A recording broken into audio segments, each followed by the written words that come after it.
latest at trending na mga balita sa DZRH Showbiz Spotted. Matapos ang matagumpay na world premiere sa Seoul International Film Festival sa New York City kung saan nasungkit nito ang Audience Choice Award, mapapanood naman sa mga sinehan sa bansa simula November 29 ang Hollywood romantic comedy film na Asian Persuasion na pinagbibidahan ni Casey Concepcion, Dante Basco, Kevin Crater at Paolo Montalban. Kaya naman mula mismo sa direktor ng pelikula na si Jhett Tolentino na isa ring Tony at Grammy-winning Broadway producer, alamin natin ang kwento ng Asian Persuasion.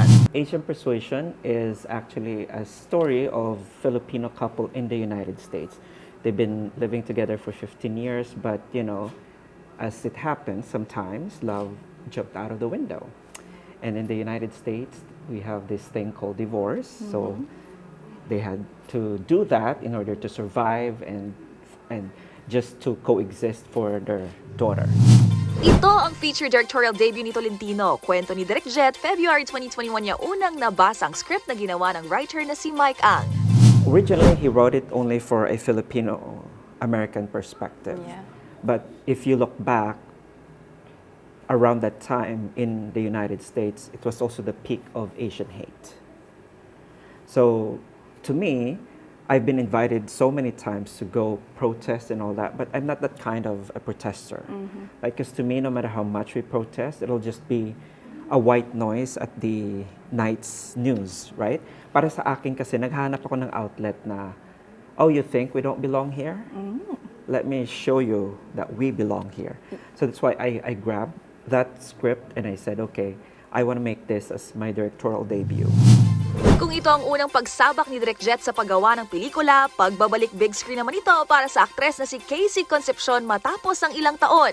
Revelation ni Direk, #call a friend na siya noon sa ina nitong si megastar Sharon Cuneta upang makausap si Casey para sa naturang proyekto. So I called Sharon. I said, asan ang anak mo?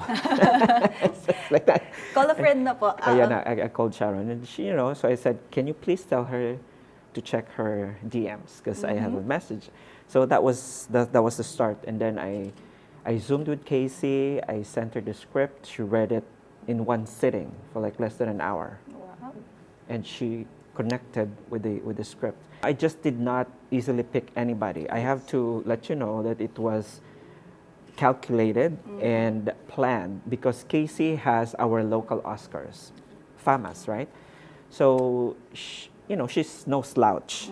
She has that belt. Samantala, isa rin sa mga kinaharap nilang suliranin sa pagbuo ng Asian Persuasion ay noong tinamaan ng COVID ang isa nilang aktor. Shut during the pandemic, so one of our actors got COVID. We had to shut down for 12 days and that cost us $100,000.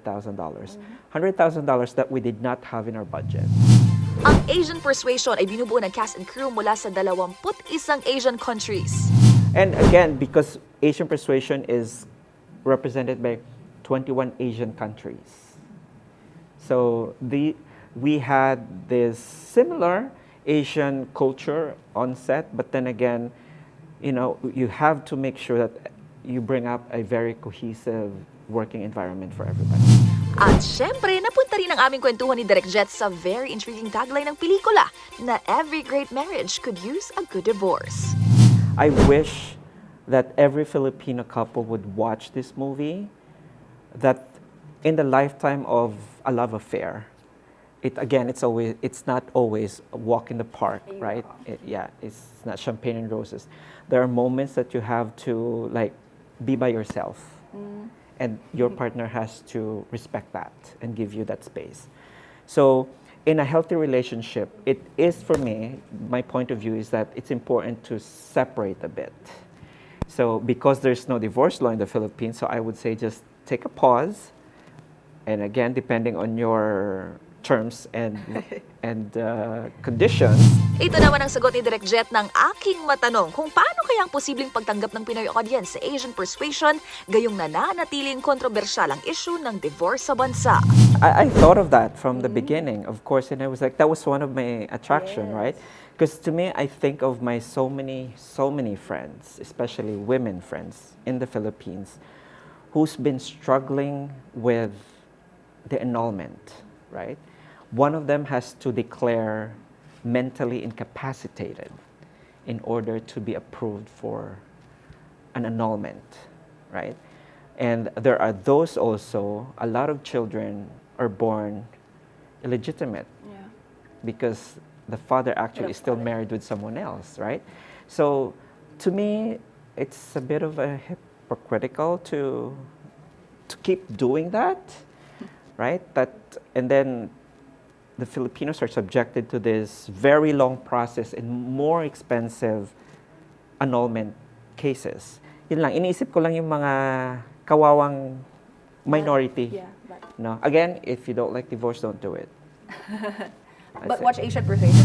Bago ang nationwide release sa 29, nakatakdang mag-premiere ang Asian Persuasion sa November 27 sa SM Mega Mall.